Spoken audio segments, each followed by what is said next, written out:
না, না, না, কাজের অভাব। আমরা কেন করব না? আমরা তো কাজ করি। আমরা মুসলমান, আমরা আমাদের একটা ধর্ম আছে। নামাজ রোজা তো থাকবেই। সেটা মরতে হবে আমাদের একদিন। তো সেটা তো আল্লাহর কাছে আমাদের জবাবদিহি করতে হবে।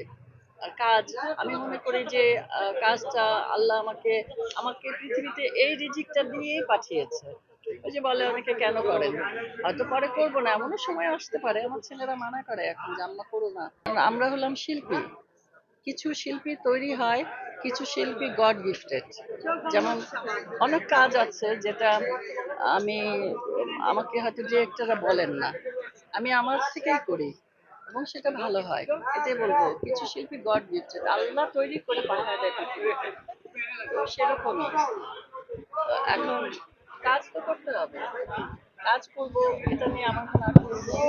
এখন কমে গেছে কাজ, আমরা কমাইনি, আমাদের কাছে তো অবশ্যই আমরা কাজ করি। আপা একটা প্রশ্ন সেটি হচ্ছে যে একটা সময় আমরা দেখতাম যে মায়ের চরিত্রে অভিনয় করার জন্য আপনারা বেশ কয়েকজন সিলেক্টেড ছিলেন, সবগুলো সিনেমা আপনাদেরকে দেখা যেত, মা, বড় ভাবি, বোন, যেটাই হোক না কেন।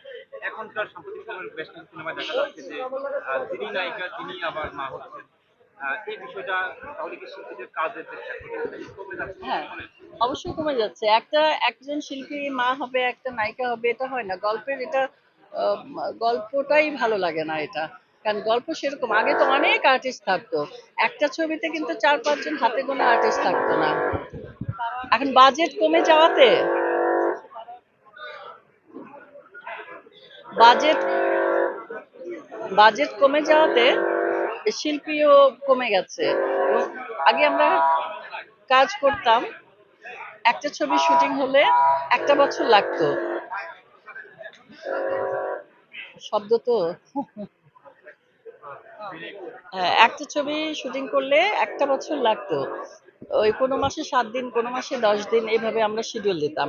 কিন্তু এখন পারলে মানে 3 দিনে একটা ছবি শেষ করে ফেলে।